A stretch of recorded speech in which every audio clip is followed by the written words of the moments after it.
Hello दोस्तों, नमस्कार। आपकी स्क्रीन पे अभी जो मैगजीन ओपन है वो हमको पता है 500 एमसीक्यू जो आई दृष्टि के बेस मेरे द्वारा तैयार की गई है वो मैगजीन है। इस मैगजीन का पार्ट 1 आपके स्क्रीन पे है, पार्ट 2 और पार्ट 3 आपके पेड ग्रुप में जा चुके हैं। चौथे पे भी मैं काम कर रहा हूं। चौथा कंप्लीट होकर जब ग्रुप में जाकर फिर 5वें पे काम करके इस मैगजीन के सभी एमसीक्यूज कंप्लीट कर दूंगा। जाहिर सी बात है, इस मैगजीन को मैंने अच्छी तरीके से पढ़ा के कंप्लीट किया है, तो इंटरलिंक करते हुए चूंकि एमसीक्यूज बनाना पड़ रहा है तो थोड़ा टाइम लग रहा है, बट आने वाले एक हफ्ते में सारे एमसीक्यूज आप सबको मिल जाएंगे। और जिन दोस्तों ने अभी बैच ही ज्वाइन किया हो, चूंकि बैच देखो बहुत सस्ता 99 रुपीज का ये बैच है, ठीक है। तो मेरा तो रिक्वेस्ट है आप सब जरूर जुड़ जाओ, क्योंकि पूरी मैगजीन को शॉर्ट फॉर्म में आप रिवीजन कर सकते हो। इससे बेहतरीन एमसीक्यूज आपको नहीं मिलेंगे, विश्वास रखो। एक छोटे से एग्जांपल से मैं इसको समझाना चाहूंगा आप लोग को। बाकी मैं ये आज 100 क्वेश्चंस आपको पूरा कराने वाला हूं। ये केवल एक बैच का प्रचार वीडियो नहीं है, ठीक, निश्चिंत रहना। तो देखो, क्वेश्चन नंबर से आप 4 देखोगे तो भारत की पहली वंदे भारत स्लीपर आपने पढ़ा, भारत की पहले वंदे मेट्रो आपने पढ़ा, भारत की पहली वंदे भारत एक्सप्रेस ट्रेन आपने पढ़ा, भारत की पहली निजी रेल आपने पढ़ा। लेकिन इसमें से एक टॉपिक ऐसा है जो आपने इस मैगजीन में नहीं पढ़ा। जो इसके पहले वाली मैगजीन पढ़ा होगा उसको बता रहा होगा। ध्यान देना, पहली वंदे भारत एक्सप्रेस को मोदी जी ने 2019 में चूंकि लॉन्च किया था वाराणसी से, और इसलिए ये इंपॉर्टेंट थी और ये पिछली मैगजीन में इसके बारे में लिखा गया था। तो चीजों को इंटरलिंक करते हुए कि क्या कौन सी चीजें कहां से जोड़ के पूछ सकती हैं, उसको तैयार करा दिया गया है।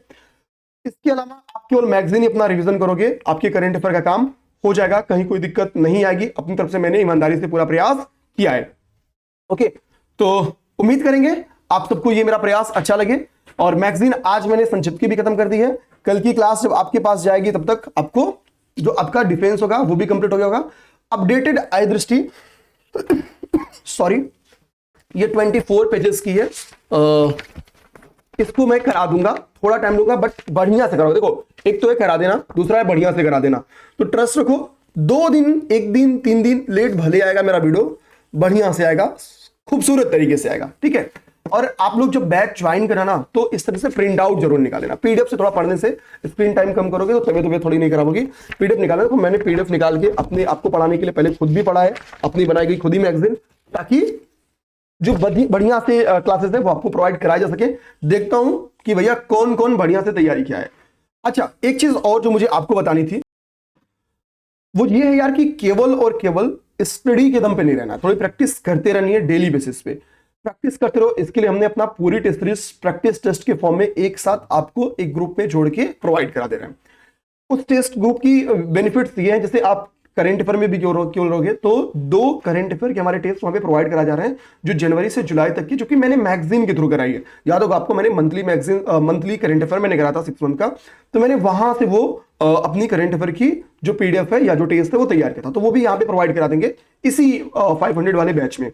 लेकिन जो डिटेल्स है देखो स्क्रीन पे लिखे भी हैं, 2 करंट अफेयर प्रैक्टिस वगैरह वगैरह वगैरह, ठीक है, वो आप वहां पे देखना। इसके अलावा हम इसमें कई फुल टेस्ट आपको प्रोवाइड कराने वाले हैं, जिनकी संख्या अराउंड 13 या उससे ज्यादा है, 13 तो है लगभग, ठीक है, 13 टेस्ट है। तो इन सबको आप प्रैक्टिस कर सकते हो। तो अगर आप प्रैक्टिस ग्रुप में से जुड़ना चाहते हो तो स्क्रीन पे जो नंबर है ना उस पर संपर्क लेना, बोल देना हमको प्रैक्टिस टेस्ट बैच से जाना है, तो आपको वो प्लस आई दृष्टि की 5 पीडीएफ जो 500 एमसीक्यू की है, ये सारी वहां पे प्रोवाइड करा दी जाएंगी, ठीक है। जो बैच डिटेल, इसकी फीस मुझे जहां तक याद आ रही है 499 थी। अभी चूंकि कल रमन सर का बर्थडे था, 24 को, 25 को मेरा था, तो हमने अभी फीस को रिड्यूस किया है, 399 इसकी फी है। आप लोग इस पूरे प्रैक्टिस सेट को अपने पैटर्न के अनुसार, अपनी सुविधा के अनुसार देते रहना। और एक बात हमेशा जरूर बताना जब भी वीडियोस पढ़ते हैं कि सर प्रैक्टिस सेट नंबर 1 हमने लगाया तो हमारे इतने नेट क्वेश्चन सही हुए, ठीक है।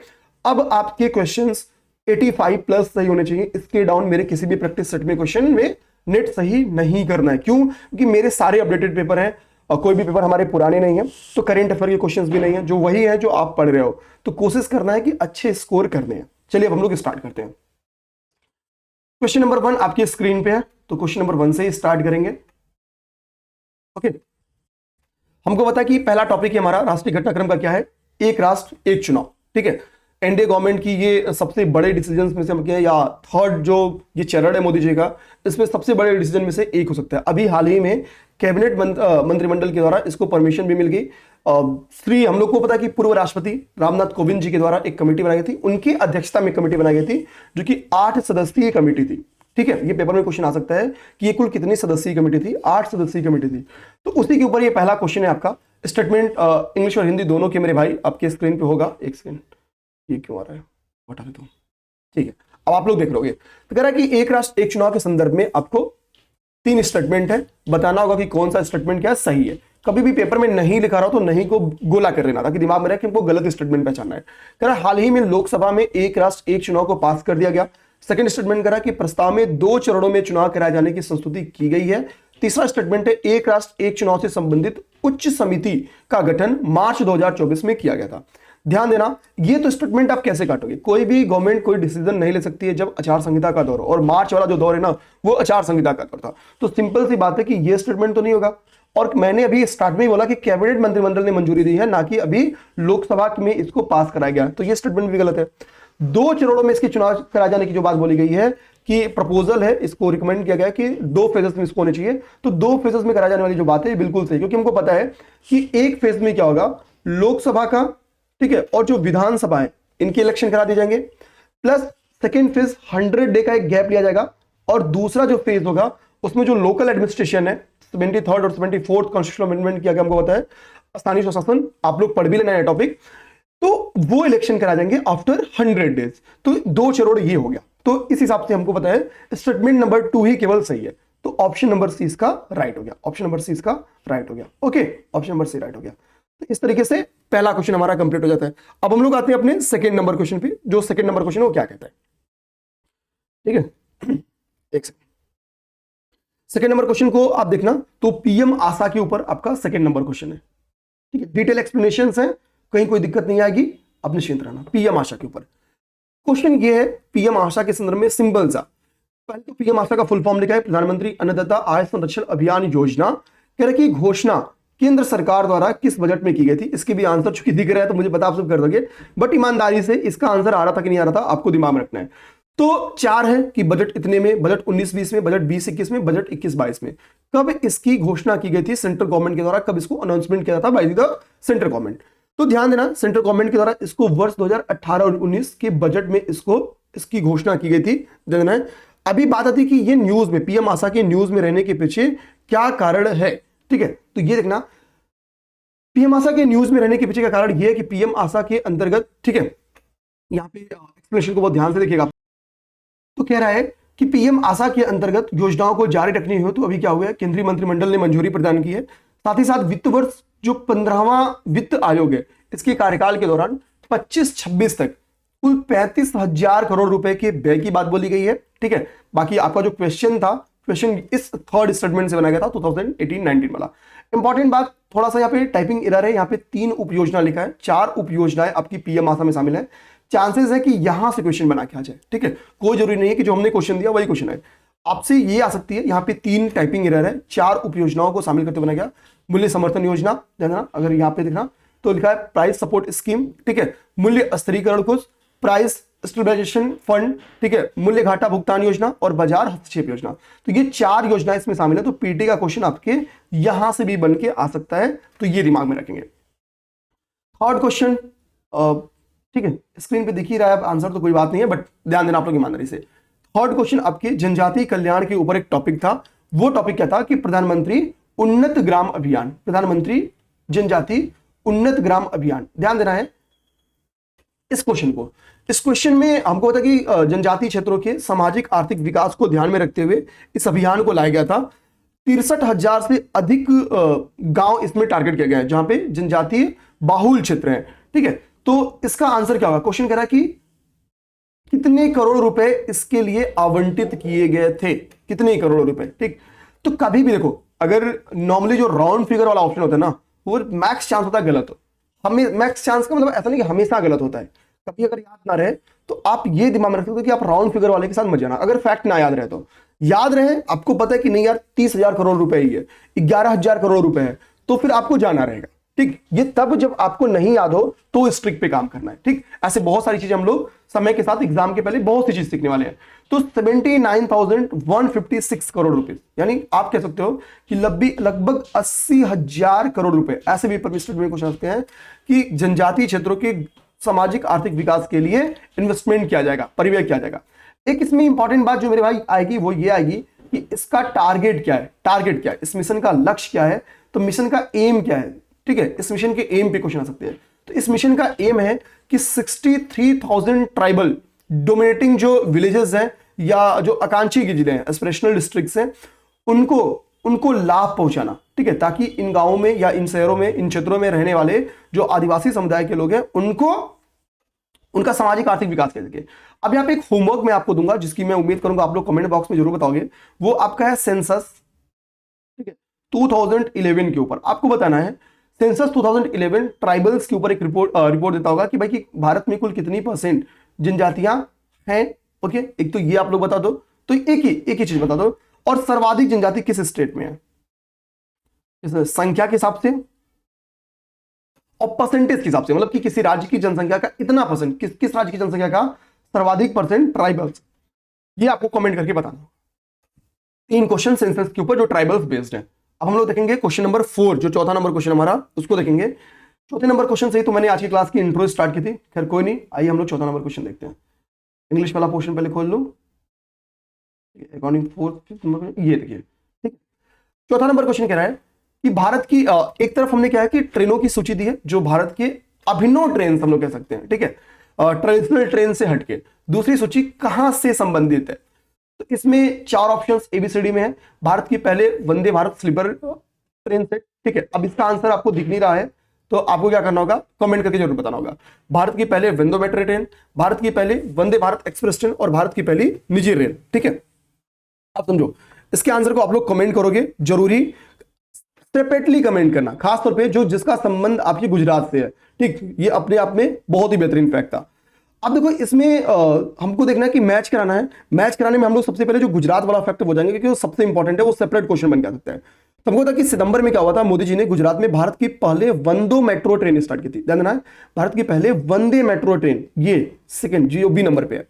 तो भारत की पहली वंदे मेट्रो ट्रेन ये स्टार्ट किया था मोदी जी ने, ठीक है। कहां से, गुजरात से। तो ये पेपर में क्वेश्चन बन के आ सकता है, यदि मानो ये सेपरेट क्वेश्चन बन के आ सकता है, ठीक है। मेट्रो और देखो रेलवे में और RRTS में अंतर है, रीजनल रेलवे ट्रांजिट सिस्टम में अंतर है।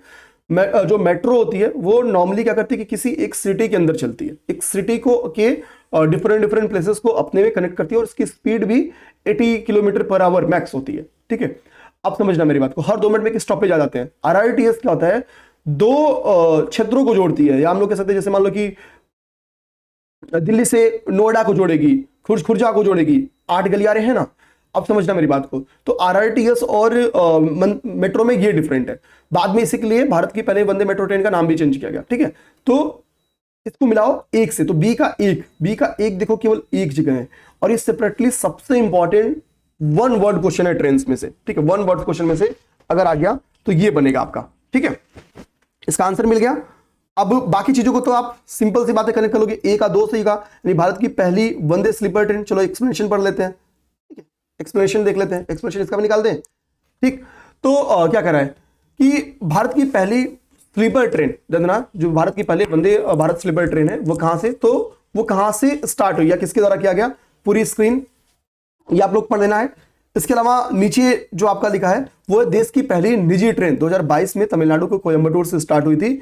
ये भारत गौरव योजना के तहत इसको स्टार्ट की गई थी। ये भी क्वेश्चन अपने आप में बहुत इंपॉर्टेंट है क्योंकि क्वेश्चन बन सकता है कि भारत की पहली निजी ट्रेन किस योजना के तहत या कहां से स्टार्ट की गई थी, तो तमिलनाडु के कोयंबटूर से स्टार्ट की गई थी। ये आपको मैगजीन में नहीं मिलेगी, ठीक है, ये स्पेशली ऐड है, ठीक, ध्यान देना। पुरानी वाली मैगजीन में मिल जाएगी, इसके पहले वाले में। अब अगला आपका क्वेश्चन है, अगला क्वेश्चन हमको पता है वो रिपोर्ट की बेस्ड है, स्वच्छ वायु सर्वेक्षण रिपोर्ट 2024 की बेस्ड है। ओके, ये यहां पर निकालते हैं।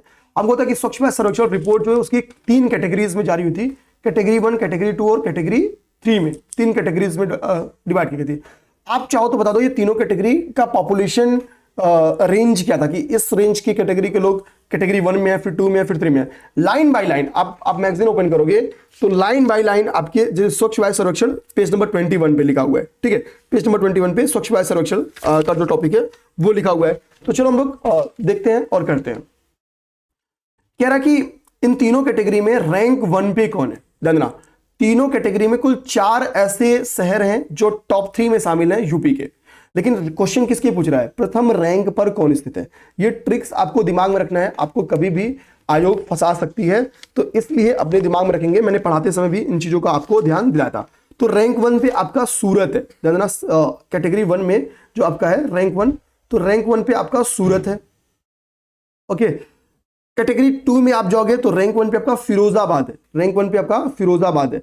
ओके, और कैटेगरी 3 में जाओगे तो आपका रैंक 1 में कौन है, तो आपका रायबरेली है। ठीक, लेकिन कैटेगरी 2 में जहां पे रैंक 1 आपका फिरोजाबाद है, इसी में रैंक 3 पे आपका झांसी है, झांसी है। ठीक है, तो यानी हम लोग अगर बोले तो ये तीनों कैटेगरी में ओवरऑल टॉप 3 में यूपी के कुल कितने डिस्ट्रिक्ट वो 4 है। ठीक है, 4 है, ध्यान देना, क्योंकि रायबरेली श्रेणी 3 में है और श्रेणी 2 में आपका फिरोजाबाद और झांसी है। ठीक है, और आगरा श्रेणी 1 में शामिल है, आगरा श्रेणी 1 में रैंक 3 पे है, श्रेणी 1 में आगरा आपका है रैंक 3 पे, आगरा है आपका रैंक 3 पे। ओके, एक्सप्लेनेशन को देख लेते हैं। एक्सप्लेनेशन, तो एक्सप्लेनेशन को बहुत डिटेल में देखो यहाँ पे लिख दिया है। आगरा आपका रैंक 3 पे स्थित है, यहाँ पे श्रेणी 2 में आप देखो यहाँ पे फिरोजाबाद है आपका, ठीक, और रैंक 3 पे यहाँ पे आपका झांसी है। यहाँ पे आपका देखोगे ग्रुप भी डिवाइड कर दिया है, 10 लाख से अधिक श्रेणी 1 में है, 3 से 10 लाख वाले श्रेणी 2 में है, तो डिवीजन भी बहुत बढ़िया तरीके से कर दिया गया है। नेक्स्ट हमारा टॉपिक है वो है स्वच्छता ही सेवा अभियान की थीम क्या थी। ठीक है, आपका क्वेश्चन नंबर 6 है, स्वच्छता ही सेवा अभियान की थीम। 4 थीम्स आपके स्क्रीन पे लिखे गए हैं, उनमें से एक थीम सही है। पहला है स्वच्छता, स्वभाव स्वच्छता। एक सेकंड, रमन सर का फोन आ रहा है। रमन सर बस यही जानने के लिए फोन भी किए थे कि पढ़ा रहे हैं कि नहीं, रिकॉर्ड हो रही क्लास की नहीं, तो क्लास रिकॉर्ड हो रही है, आप सबको खैर कहते पता होगा। अब देखो, कह रहा है कि स्वच्छता ही सेवा अभियान 2024 की केंद्रीय थीम क्या थी। थीम्स हमेशा इंपॉर्टेंट होती है, मैं कहूंगा आप लोग थीम्स का एक चार्ट बना लो, सारे थीम्स को एक पास रख लो, 1-2 बार रिवीजन करोगे। इंपॉर्टेंट डेज के भी जो थीम्स होती है वो इंपॉर्टेंस होती है, आती है पेपर में। ठीक है, और ऐसे कुछ इनिशिएटिव्स लिए जाते हैं तो उसकी भी थीम हमारे लिए इंपॉर्टेंट होती है। कह रहा है कि स्वभाव स्वच्छता, संस्कार स्वच्छता, ये थीम थी, इसको याद कर जाना, ये वेरी इंपॉर्टेंट थीम थी। और जब मैंने पढ़ाया तब मैंने बोला भी था कि इस पे क्वेश्चन बन के आ सकता है थीम बेस्ड। ठीक है, अब हम क्वेश्चन नंबर 7 को देखेंगे। क्वेश्चन नंबर 7 ये रहा। क्वेश्चन नंबर 7 क्या कर रहा है, निम्न में से कौन सा एक कथन सही है। ध्यान देना, 4 स्टेटमेंट है और वो स्टेटमेंट क्या है, स्टेटमेंट नंबर 1 है 23वें विधि आयोग के गठन के ऊपर। कह रहा है कि इस आयोग का गठन किया गया कितने वर्ष के लिए, 5 वर्ष के लिए किया गया है। सेकंड स्टेटमेंट कह रहा है कि 23वें जो विधि आयोग में एक पूर्णकालिक अध्यक्ष और 4 पूर्णकालिक सदस्य होंगे, सेकंड स्टेटमेंट है। थर्ड स्टेटमेंट है ऋतुराज अवस्थी जी 22वें विधि आयोग के अध्यक्ष थे। फोर्थ स्टेटमेंट है विधि आयोग एक गैर सांविधिक निकाय है। यहां पे आप पहला में आओगे तो कह रहा है कि 23वें विधि आयोग का गठन 5 वर्ष की अवधि के लिए किया गया। ठीक है, 23rd Lord commission has been, ठीक है, constituted by the president for a term of 5 year. तो 5 वर्ष के लिए नहीं मेरे भाई, 3 वर्ष, 3 ईयर के लिए ये किया गया था। कितने साल के लिए, 3 साल के लिए किया गया है। इनका अगर कहीं कार्यकाल तो 1 सितंबर 2024 से स्टार्ट होगा और 31 अगस्त, ठीक है, 2027 तक। ठीक है, ये है कार्यकाल, इसके गठन को मंजूरी दी गई। बाकी आपके तीनों स्टेटमेंट जो है ना, ये आपके तीनों स्टेटमेंट सही है कि इसमें एक पूर्णकालिक अध्यक्ष है, 4 पूर्णकालिक सदस्य हैं। ठीक है, और 5 इसमें अंशकालिक, मतलब इसमें एक स्टेटमेंट और है कि 5 अंशकालिक सदस्यों से अधिक नहीं होंगे। पूरा एक जो वही है वो एक्सप्लेनेशन में डाल दिया गया है, यहाँ पे देखना। ठीक है, ये स्टेटमेंट भी बहुत ज्यादा इंपॉर्टेंट है, कभी भी स्टेटमेंट में आ सकता है। इसमें एक व्यवस्था की गई 5 अंशकालिक सदस्यों, पार्ट टाइम मेंबर से अधिक नहीं हो सकते हैं। ओके, बाकी ऋतुराज अवस्थी जी के बारे में यहाँ पे लिखा गया है कि जो 22वें विधि आयोग के अध्यक्ष थे, ठीक है, उनका कार्यकाल 31 अगस्त 2024 को समाप्त हो गया, जिसके अध्यक्ष न्यायमूर्ति ऋतुराज अवस्थी जी थे। ओके, तो अब हम लोग नेक्स्ट क्वेश्चन को देखेंगे। अगला क्वेश्चन आपका जो है वो डिजिटल कृषि मिशन के तौर पे हमको होता है कृषि के विकास के लिए डिजिटल कृषि मिशन स्टार्ट किया गया था, और उस डिजिटल कृषि मिशन के 2 हिस्से थे। ठीक है, उन्हीं में से 2 हिस्सों में से एक हिस्सा था आपका एग्री स्टैक, जिसके तहत आपको आपकी किसान आईडी दी जा रही थी। अभी प्रायोगिक तौर पे किसान आईडी स्टार्ट की गई थी और उसी किसान आईडी के ऊपर ये क्वेश्चन बनाए। क्वेश्चन क्या कह रहा है कि प्रायोगिक तौर पर जिन 6 राज्यों में हमको बताया कि किसान आईडी शुरू की गई थी, कुल कितने राज्यों में, 6 राज्यों में। आप चाहो तो उन 6 राज्यों का नाम लिख सकते हो, हालांकि अभी तो आपको दिख ही जाएगा।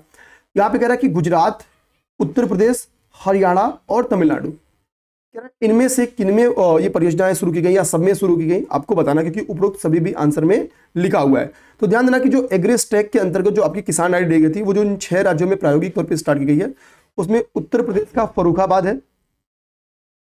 फर्रुखाबाद। ओके, अब यहाँ पे तमिलनाडु, तो तमिलनाडु का विरुधुन नगर था, विरुधुन नगर था। जो यहाँ पे गुजरात है, गुजरात का गांधीनगर था, अगर हम ध्यान देंगे गांधीनगर था। ठीक है, हरियाणा, इसमें हरियाणा भी शामिल था, यमुनानगर हरियाणा का शामिल था, तो इसमें यानी चारों शामिल थे। ठीक है, अब जो दो आपके स्टेट इसमें शामिल नहीं थे, आप उनका नाम बताना चाहो तो बताओ। ठीक है, एक पंजाब है, एक पंजाब है और एक महाराष्ट्र है, ये दो इसमें शामिल नहीं है। ओके, ये दो इसमें शामिल नहीं है, मतलब ये पांचवा था और ये छठवां था, जो दिए गए ऑप्शन में शामिल नहीं था। अब इसी चीजों को डिटेल में यहाँ पे बताया गया कि एग्रीस्टेक कृषि निर्णय सहायता प्रणाली थी, जिसको डिटेल में हमने समझाया हुआ है। ये 6 आपके प्रायोगिक स्टेट है। नेक्स्ट हम लोग देखेंगे अगला हमारा क्वेश्चन नंबर 9 को देखते हैं। इंग्लिश वाला पोर्शन खोल लें, तो इंग्लिश वाला पोर्शन आपके स्क्रीन पे दिख रहा होगा। ठीक, जाना थोड़ी स्पीड तेज रहे, इसके लिए एक क्वेश्चन पढ़ रहे हैं, हिंदी वाला पढ़ दे रहे हैं। कह रहा है कि सर्वोच्च न्यायालय का हमको पता है एक नया ध्वज लॉन्च किया गया। ठीक है, सर्वोच्च न्यायालय का जो नया ध्वज लॉन्च किया गया उसके ऊपर क्वेश्चन है।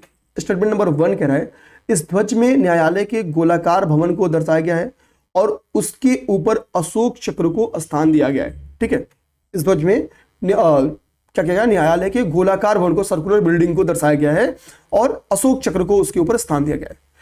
ठीक है, सेकंड स्टेटमेंट पढ़ो। कह रहा है इस ध्वज के निचले भाग में सत्यमेव जयते नामक वर्ड लिखा गया है। पहली बात तो आपसे मैं ये जानना चाहूंगा मेरे भाई, पीटी में क्वेश्चन बन के आया हुआ है कि सत्यमेव जयते किस उपनिषद से लिया गया है। ठीक, ये पीटी का मेरा क्वेश्चन है जो कि आपको कमेंट बॉक्स में कमेंट करना होगा, सत्यमेव जयते। अब ये हो गया हमारा क्वेश्चन जो होमवर्क है, लेकिन ध्यान देना सत्यमेव जयते वर्ड मेरे भाई नहीं लिया गया है। जो वर्ड लिया गया है उस वर्ड का नाम है यतो धर्मस्त ततो जय। ठीक है, यतो धर्मस्त ततो जय, ये स्टेटमेंट था। अगर आपको मैं यहां पे दिखा पाऊं, इंग्लिश वाले पोर्शन में भी दिखा देता हूं। देखो यहाँ पे यतो धर्मस्त ततो जय, ये है, इसके बॉटम पे लिखा होगा। अब यहाँ पे एक होमवर्क मेरा और भी है, जो मैगजीन पढ़ रहे होंगे उनको बताना है कि ये वर्ड कहां से, ये जो वाक्य है ना, सेंटेंस है, ये कहां से लिया गया है। ठीक है, कहां से, इसको कहां से, किस सोर्स से उठाया गया है, ये आपको कमेंट करना है। पेपर में क्वेश्चन बन के आ सकता है। अब हमारा नेक्स्ट क्वेश्चन है क्वेश्चन नंबर 10। क्वेश्चन नंबर 10 हमारा है, हमको पता है कि कंटेनर के ऊपर एक रिपोर्ट आई थी, उसी रिपोर्ट के ऊपर ये क्वेश्चन आपका दिया गया है। कंटेनर पोर्ट परफॉर्मेंस इंडेक्स था। ठीक है, टॉप 20 में भारत का केवल एक पोर्ट शामिल था। ठीक है, अब ये देखो क्वेश्चन क्या कह रहा है। कह रहा है कि कंटेनर पोर्ट परफॉर्मेंस इंडेक्स के संदर्भ में 2 स्टेटमेंट है। पहला स्टेटमेंट कह रहा है कि किसके द्वारा ये इंडेक्स तैयार किया गया, यानी जारीकर्ता का नाम। तो कह रहा है कि विश्व बैंक और एसएनपी, विश्व बैंक और एसएनपी के द्वारा ये इंडेक्स तैयार किया गया। तो बिल्कुल सही बात है, विश्व बैंक और एसएनपी के द्वारा ये इंडेक्स तैयार किया गया। ये अपने आप में चौथा संस्करण है। ठीक है, आगे कह रहा है कि सूचकांक में मुद्रा पत्तन जो कि गुजरात में स्थित है, विश्व के शीर्ष 20 पत्तनों की सूची में भारत का एकमात्र पत्तन है। ठीक है, ये स्टेटमेंट दे रहा है। अब समझो, अगर हम लोग इस चीज को समझे तो देखो 20 में भारत का एक ही पत्तन शामिल है, वो सही है, लेकिन वो मुद्रा पत्तन नहीं है। उस पत्तन का नाम है विशाखापत्तनम। ठीक है, अब ध्यान देना, क्या देखो कह रहा कि इस इंडेक्स में शीर्ष 20 पत्तनों की सूची में विशाखापत्तन जो पत्तन है, जो पोर्ट है, वो शामिल है। इसकी रैंक 19th है, 19वीं रैंक है। मुद्रा पत्तन जिसकी बात ये किया है, इसकी रैंक कितनी है, 27 है। इसकी रैंक 27 है। ठीक है, मुद्रा पत्तन की रैंक कितनी है, 27। अगर हम लोग बात करें कि इस रैंक में ओवरऑल रैंक 1 पे कौन सा पत्तन है, तो वो चाइना का एक पत्तन है। उसका नाम स्क्रीन पे आपको दिया होगा, यांग सान पत्तन। जानना, चाइना का एक पत्तन है जिसका नाम है यांग सान पत्तन। ये लगातार, ये देखो यांग सान पोर्ट, ठीक है, ये लगातार ये दूसरी बार ऐसा हो रहा है जब ये टॉप रैंक पे स्थित है। ठीक, जब ये टॉप रैंक पे स्थित है। हम लोग क्वेश्चन नंबर 11 को देखें। अच्छा, अब तक बताओ चीजें ठीक चल रही हैं, आप लोग को समझ में आ रही है, तो प्लीज कमेंट जरूर करना। ठीक है, अच्छा, अब हमारा नेक्स्ट क्वेश्चन है क्वेश्चन नंबर 11। क्वेश्चन नंबर 11 है, ये स्क्रीन पे आपको शो कर रहा है, इंग्लिश हिंदी दोनों वाले। इंग्लिश वाले इंग्लिश की तरफ देखना, हिंदी वाले हिंदी की तरफ देखना। ठीक है, थोड़ा फोकस करना होगा। कह रहा है अगस्त 2024 में क्या हुआ कि राष्ट्रीय औद्योगिक गलियारा आपका कार्यक्रम आता है, राष्ट्रीय औद्योगिक गलियारा विकास कार्यक्रम आता है।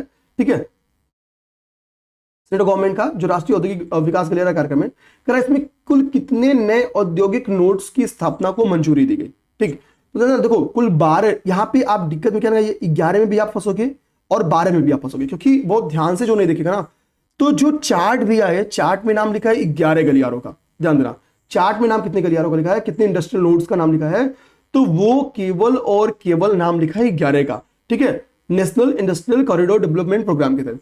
लेकिन है टोटल 12, तो मैं कहूंगा इसको 12, 11 प्लस 1। आप बोलोगे सर एक का नाम फिर क्यों नहीं लिखा था? हमको पता कि आचार संहिता चली थी हरियाणा और जम्मू कश्मीर में, ठीक है, तो इलेक्शन के कारण यहाँ पे जो विधानसभा के इलेक्शन चले थे, तो आचार संहिता के कारण इस अगले का जो है कि डिसीजन नहीं लिया गया, उसका नाम घोषित नहीं किया गया ताकि चुनाव प्रभावित ना हो, ठीक है। तो इसकी वजह से तो आपको दिमाग में 12 रखने हैं, तो कितने हैं? कुल 12 हैं।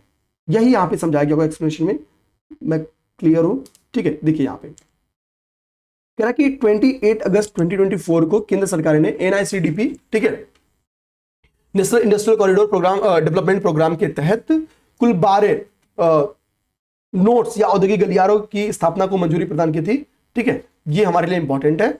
स्क्रीन पे आपके केवल और केवल 11, वहां पे आप देखोगे तो मतलब मेरे ही स्क्रीन पे नहीं, आईडीसी की मैगजीन में भी लिखा है यहाँ पे, लेकिन रीजन लिखा था वो डार्क पॉइंट नहीं था, तो चांस है कि लोग दिमाग में 11 बैठा के चले, ओके।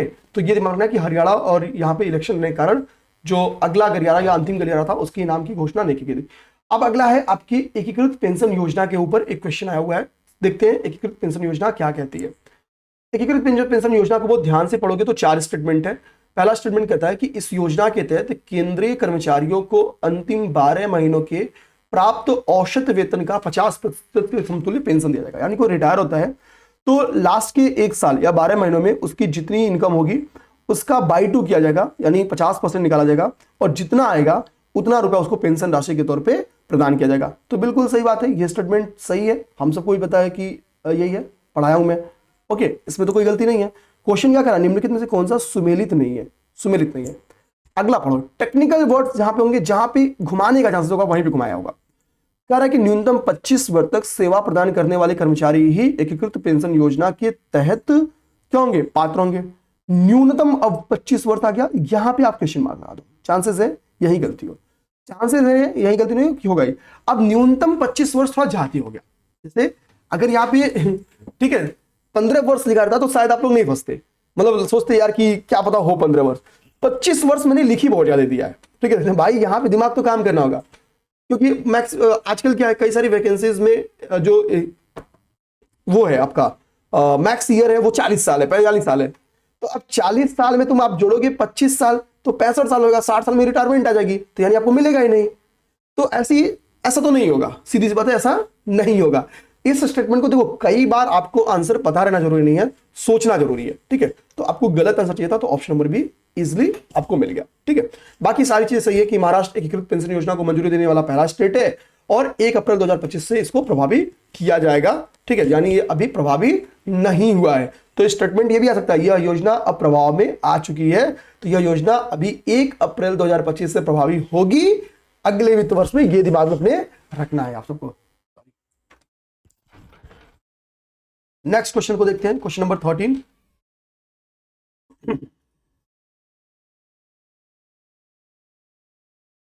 ठीक, क्वेश्चन नंबर 13 आपके स्क्रीन पे है, ध्यान देना।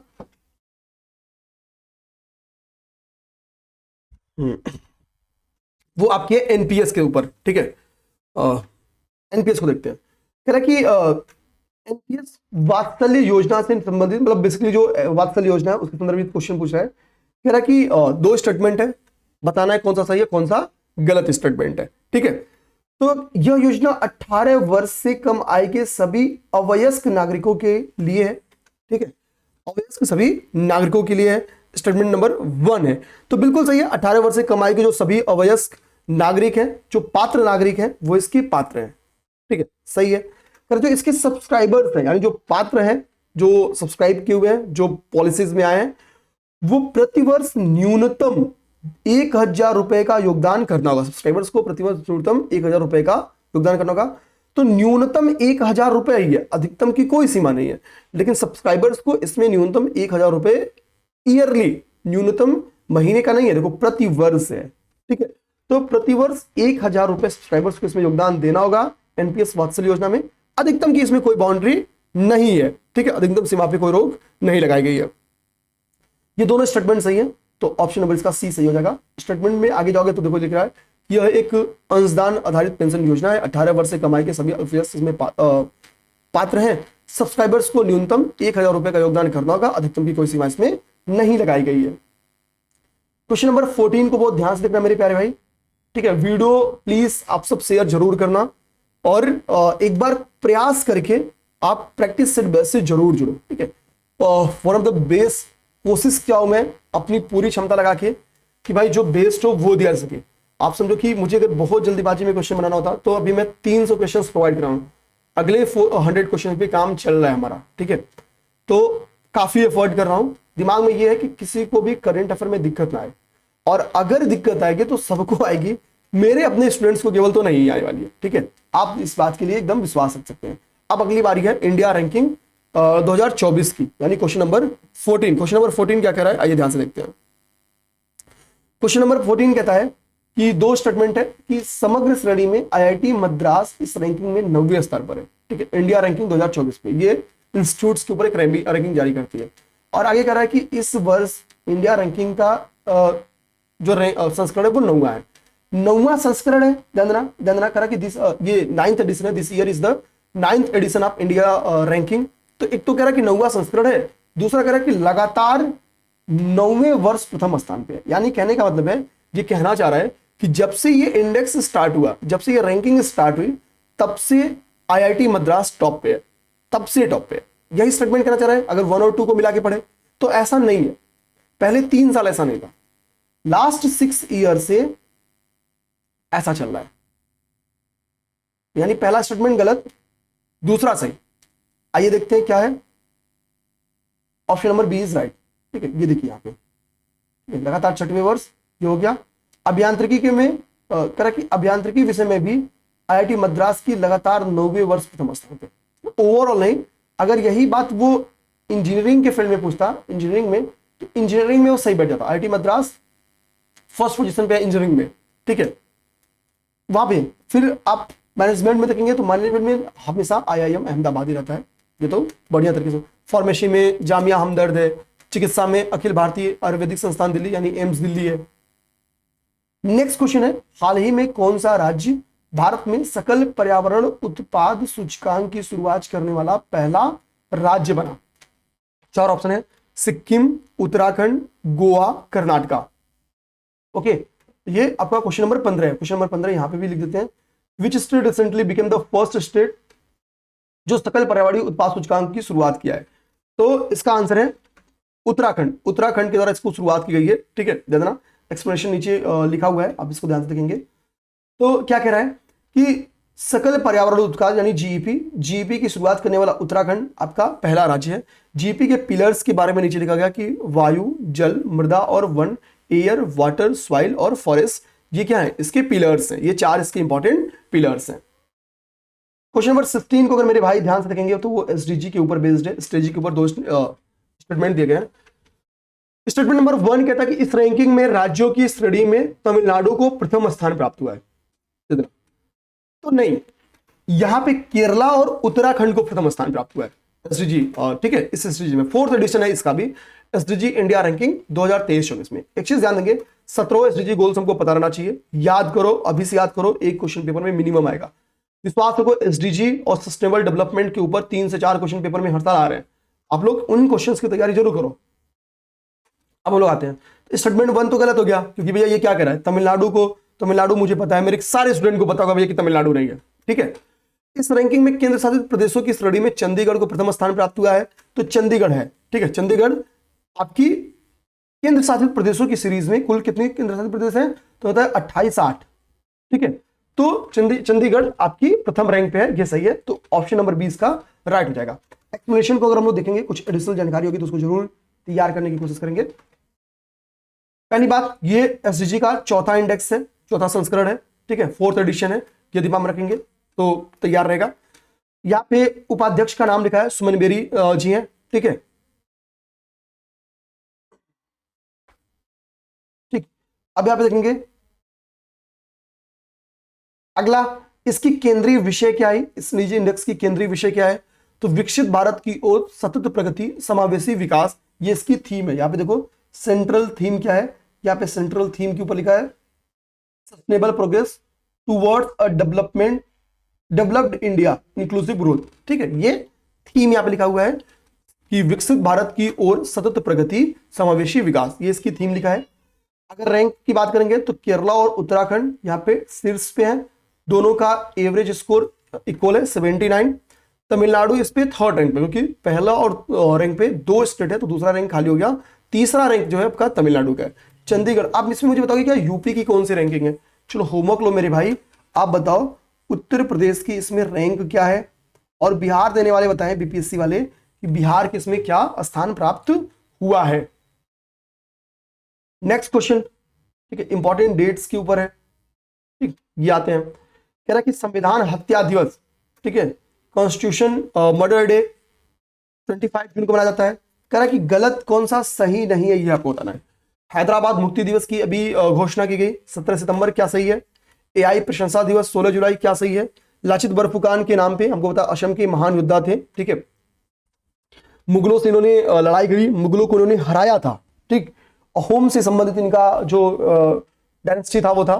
तो कौन सा ऑप्शन गलत है ये बताना है। ठीक, उम्मीद करेंगे आप सब इसका सही आंसर करेंगे। आंसर तो इसका बहुत ही सिंपल है, वो है डी नंबर ऑप्शन।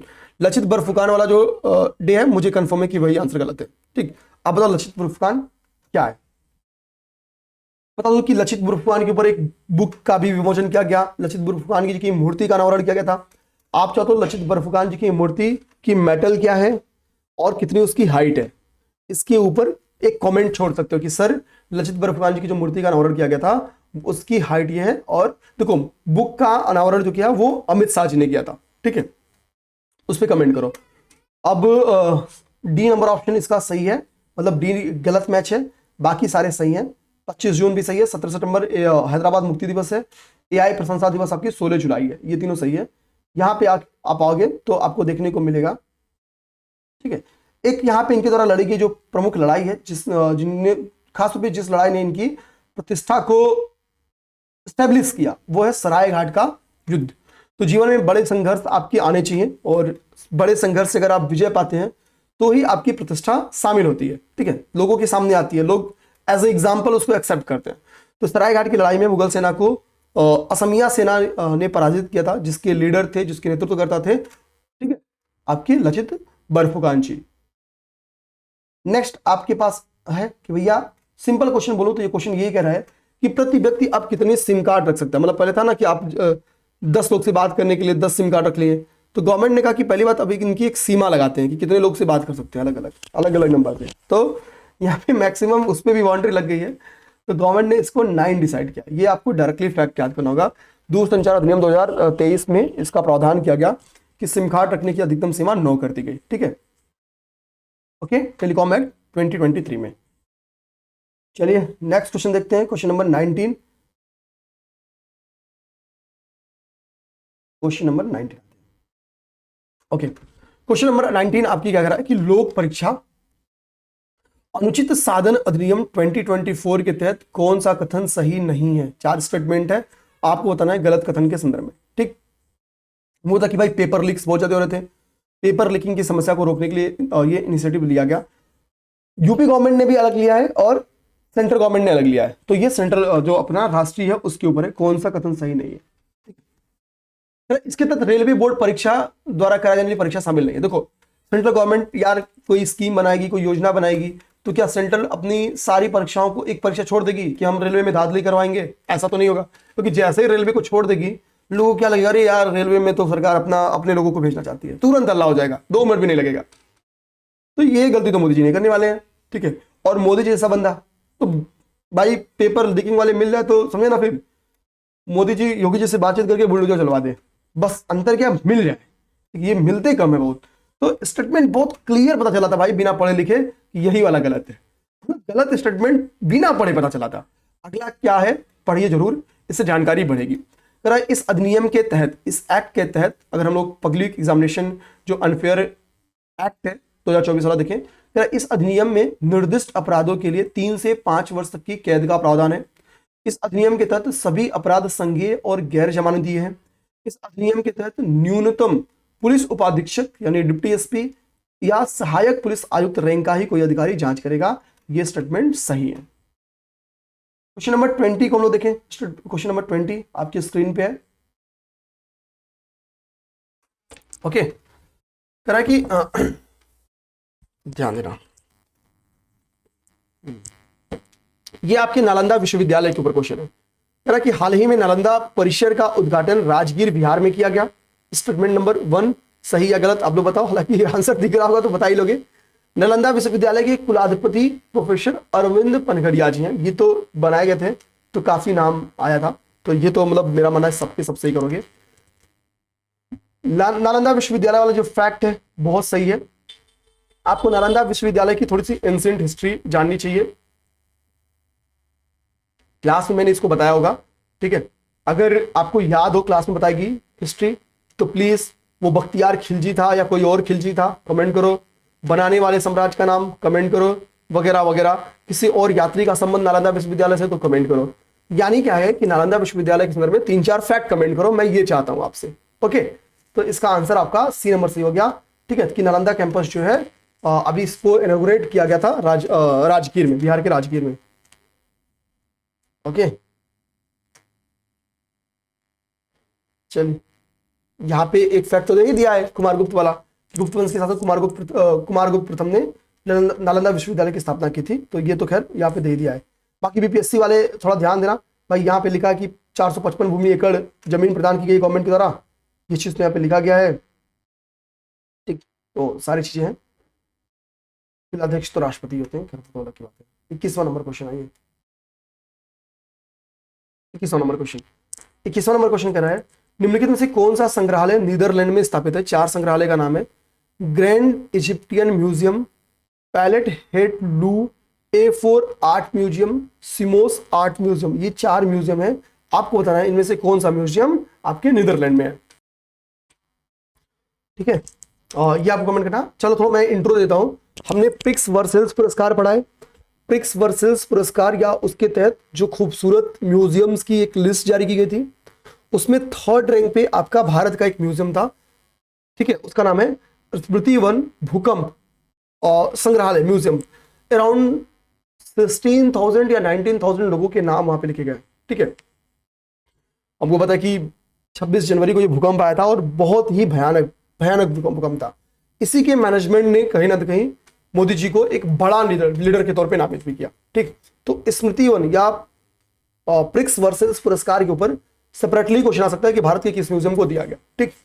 और अब हम लोग इसमें आएंगे तो भाई ये जो आपका पैलेट हेट लू है तेंदुनान, A4 आर्ट म्यूजियम के बारे में जो ये दिया ना, A4 आर्ट म्यूजियम को रैंक 1 पे है ये चीन, उस लिस्ट में जिसमें भारत 3rd रैंक पे है उसमें A4 art museum 1st rank पे है, तो ये इसका आंसर हो गया चीन आपका।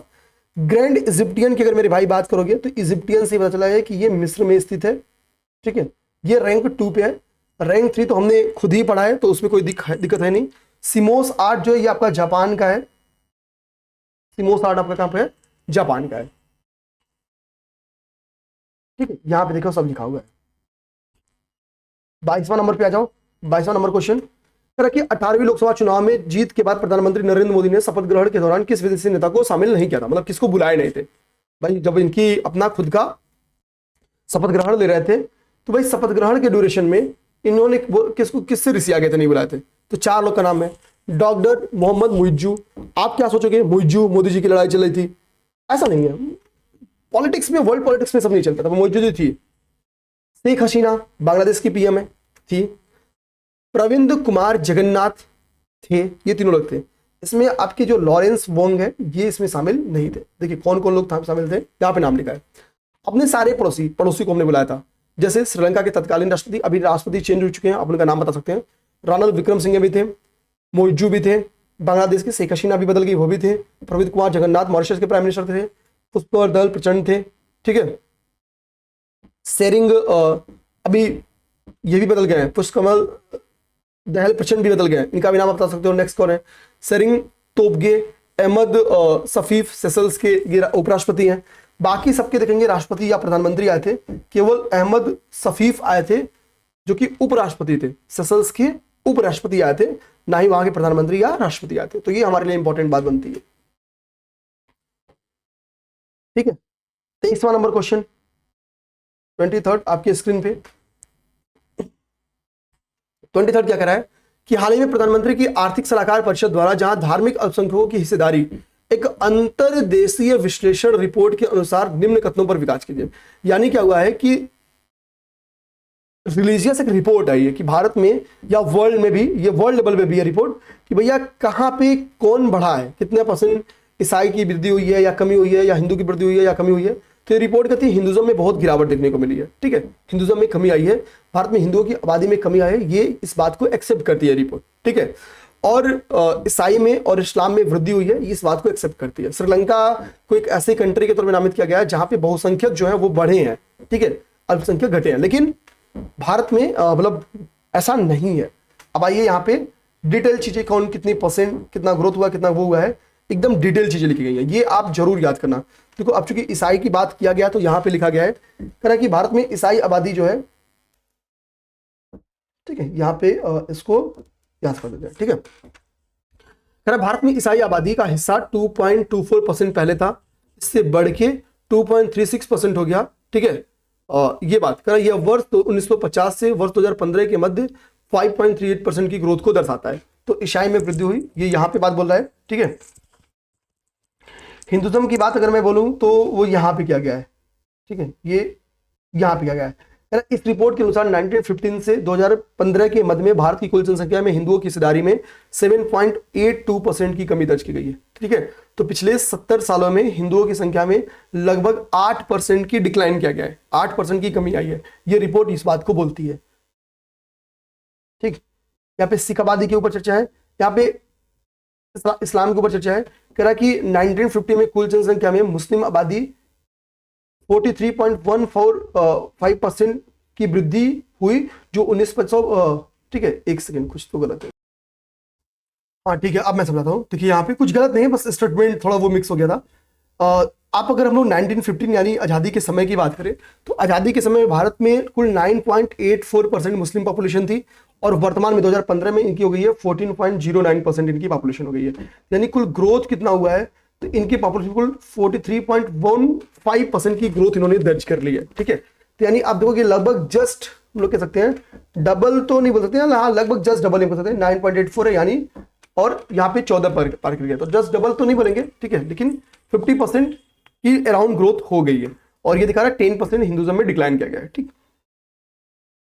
ये पेज नंबर 37 पे लिखा गया है, ठीक है, जो धार्मिक अल्पसंख्यकों के ऊपर जो रिपोर्ट आई है। अब लोग 24 नंबर क्वेश्चन पे देखेंगे। 24 नंबर क्वेश्चन कह रहा कि हाल ही में अरुणाचल प्रदेश में सेला सुरंग का निर्माण किस प्रोजेक्ट के तहत किया गया।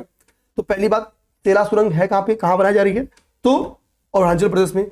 किस प्रोजेक्ट के ऊपर, तो प्रोजेक्ट वर्तक, ठीक है, वर्तक, ओके। अब यहां पे हम लोग सेला सुरंग के बारे में जो फैक्ट्स हैं वो देख लेते हैं। तो क्या कह रहा है, ठीक है, 1 घंटे की क्लास लेंगे जितनी हो जाए, ठीक है। सेला सुरंग के ऊपर क्वेश्चन में कह रहा है कि भाई कि सेला सुरंग समुद्र तल से 13,700 फीट की ऊंचाई पे बनाई जा रही है, ठीक।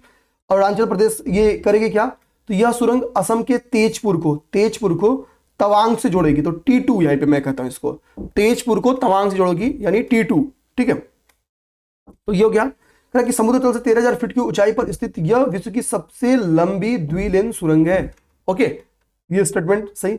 25 नंबर क्वेश्चन को हम लोग ध्यान से देखेंगे। 25वें नंबर क्वेश्चन को, 25वें नंबर क्वेश्चन क्या कह रहा है कि world book of records London द्वारा भारत के ब्रांक्सा पुल को, एक पुल का नाम पे लिखा है ब्रांक्सा पुल, जिसको मैंने कराया है, निश्चिंत रहिए आप लोग, हाल ही में विश्व के सबसे ऊंचे मल्टी स्पैन पुल के रूप में इसको मान्यता दी गई। जो आपका बांग्शा पुल है ये कहां पे स्थित है, तो ये श्योक नदी पे स्थित है, याद रखना, जो बांग्शा पुल आपका है वो श्योक नदी पे स्थित है, ठीक है, श्योक नदी पे बनाया गया है। लद्दाख में ये पुल आपका स्थित है, लद्दाख में ये पुल आपका स्थित है। जब आपको सेला सुरंग के बारे में बताया तो वहीं पे कॉलम बना के आपके ब्रांक्शा पुल के बारे में समझाया गया था, ओके, तो वहीं पे है, आपको कोई दिक्कत नहीं आएगी, हाँ वहीं पे ब्रांक्शा पुल वो ब्लॉक बना के बताया गया था, ठीक है। नेक्स्ट आते हैं 26 नंबर क्वेश्चन। 26 नंबर क्वेश्चन को ध्यान से देखेंगे हम लोग, अगर यहां पे आते हैं 26 नंबर क्वेश्चन कह रहा है प्रधानमंत्री नरेंद्र मोदी ने जोरहाट, जो कि असम का एक लोकेशन है, यहाँ पे लचित बर्फुखान की कांस्य प्रतिमा का अनावरण किया। इस प्रतिमा को क्या नाम दिया गया, यही मैंने आपसे पूछा था। तो इसको सौर्य की प्रतिमूर्ति नाम दिया था, ठीक है, आइकॉन ऑफ ब्रेवरी, ठीक है, सौर्य की प्रतिमूर्ति नाम दिया था हमने। बाकी लक्षित बर्फुकान जी के साथ जो लड़ी गई लड़ाई है वो भी हम लोग जानते हैं। यही तो मैंने आपसे पूछा था कि 125 फीट इसकी हाइट है, ठीक है। टोटल मंच और प्रतिमा की लंबाई अगर हम देखेंगे तो टोटल प्रतिमा केवल 84 की है, 84 फीट की प्रतिमा है। ओवरऑल मंच से ऐड करेंगे तो 125 फीट की ये पूरा है, ठीक है। ये एक कांस्य प्रतिमा है, ये भी अपने दिमाग में, ये एक कांस्य प्रतिमा है। 27 नंबर क्वेश्चन जो कि डॉक्टर अंबेडकर के ऊपर क्वेश्चन बना है कि कह रहा है कि डॉक्टर बी.आर. अंबेडकर की सबसे ऊंची प्रतिमा अभी कहां बनाया गया, तो विजयवाड़ा में, ठीक है। तो विजयवाड़ा आंध्र प्रदेश में आपको स्टैच्यू ऑफ सोशल जस्टिस देखने को मिलेगी, ठीक है। इनकी प्रतिमा को हम लोग कहते हैं स्टैच्यू ऑफ सोशल जस्टिस। जैसे ऊपर हमने क्या देखा, सौर्य की प्रतिमूर्ति, वैसे ही डॉक्टर अंबेडकर की जो विजयवाड़ा में प्रतिमा है उसको हम लोग स्टैच्यू ऑफ सोशल जस्टिस के नाम से जानते हैं। ये 206 फीट ऊंची प्रतिमा है। वो 125 थी ना, ये क्या थी, 125 थी। ये 125 तो ओवरऑल है, मतलब केवल और केवल स्ट्रक्चर देखें, प्रतिमा देखें। अब इसमें मंच आप देखोगे तो मंच ऐड करोगे तो 206 फीट हो जाती है, ठीक है। यह विश्व में डॉक्टर अंबेडकर की सबसे बड़ी प्रतिमा है, ये दिमाग में अपने रखना है। विजयवाड़ा वाला जो है। 28 नंबर क्वेश्चन पे आएंगे हम लोग, 28वां नंबर क्वेश्चन। ओके, 28 नंबर कह रहा पीएम सूर्यघर मुफ्त बिजली योजना से संबंधित कौन सा कथन सही नहीं है, यानी गलत कथन को पहचानना है जो सही नहीं है, नॉट करेक्ट। ओके, पहला 1 करोड़ घरों की छतों पे इसको टारगेट किया गया है, तो मोदी जी 1 करोड़ 2 करोड़ के नीचे टारगेट नहीं बनाते। 1 करोड़ घर है, बिल्कुल सही बात है। 300 यूनिट तक प्रतिमाह निःशुल्क बिजली प्रदान की जाएगी, मतलब इससे तो बिल्कुल सही बात है। इस योजना के तहत 75,000 करोड़ से अधिक का परिव्यय किया गया है, तो बिल्कुल सही बात है कि टोटल जो आउटले है वो 75,000 करोड़ प्लस है, ठीक है। अगला कह रहा है कि इस योजना के तहत 2 किलोवाट क्षमता तक सौर प्रणालियों की उनकी लागत का 80% राशि केंद्रीय वित्तीय सहायता के रूप में दी जाएगी। पहली बात है ना कि 3 के ऊपर तो दी ही नहीं जाएगी, ठीक है। सब्सिडी जो है वो 2 किलोवाट और 3 किलोवाट के बीच में, ठीक। अब देखो तो जो 2 किलोवाट है उसमें 60% है, ना कि 80%, यहां पे क्लियर लिखा है। इस परियोजना के तहत 2 किलोवाट क्षमता की प्रणालियों पे, ओके, अंडरलाइन कर दिया। सौर लागत की जितनी भी लागत है उसकी 60% और 2 से 3 के बीच में अगर अतिरिक्त जाएंगे तो जो अतिरिक्त खर्च पड़ा उसका 40%, ठीक है, सब्सिडी के तौर पे दिया जाएगा। तो ये नियम है, तो यानी ऑप्शन नंबर डी जो है वो इनकरेक्ट है। चुनावी बांड के ऊपर हमको पता है कि सुप्रीम कोर्ट के डिसीजन आए थे, चुनावी बांड योजना को रद्द कर दी गई। इसको देखते हैं चुनावी बांड वाले को, 29 number question. Okay, 29 number question को पहले आप लोग ध्यान से रीड करिए। एक सेकंड,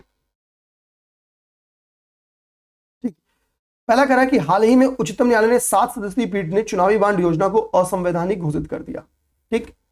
7 सदस्यीय पीठ, क्या ये सही है, क्या ये सही है?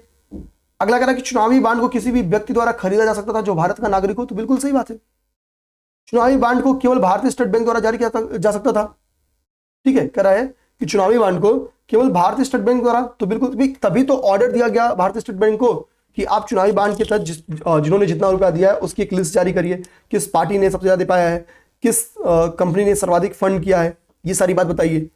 स्टेट बैंक ऑफ इंडिया को बताया गया, तो ये दोनों स्टेटमेंट तो सही है। देखो ये 7 सदस्य नहीं, ये 5 सदस्य है, ठीक है। आइए देखते हैं।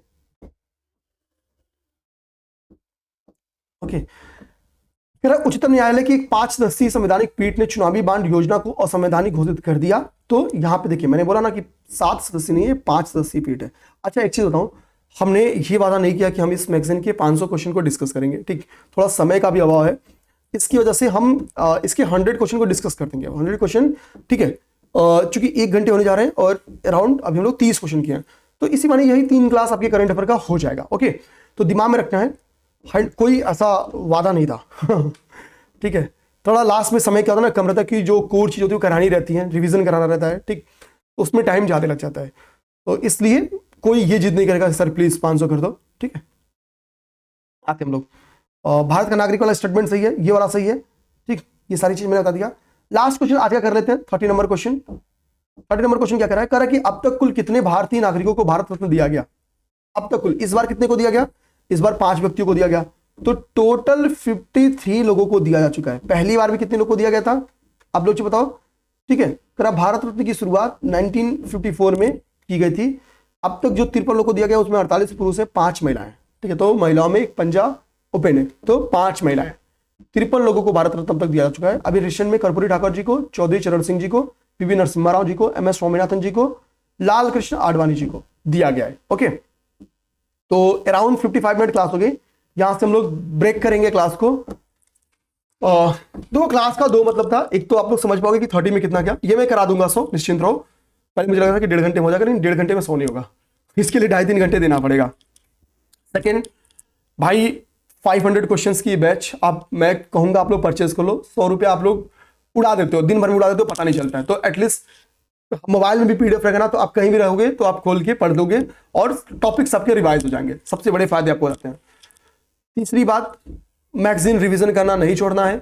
मैक्सिमम जो चीजें वो रिवीजन करो, नए चीजों को कम पकड़ो, विश्वास रखो, रिवीजन से ही रिजल्ट होगा।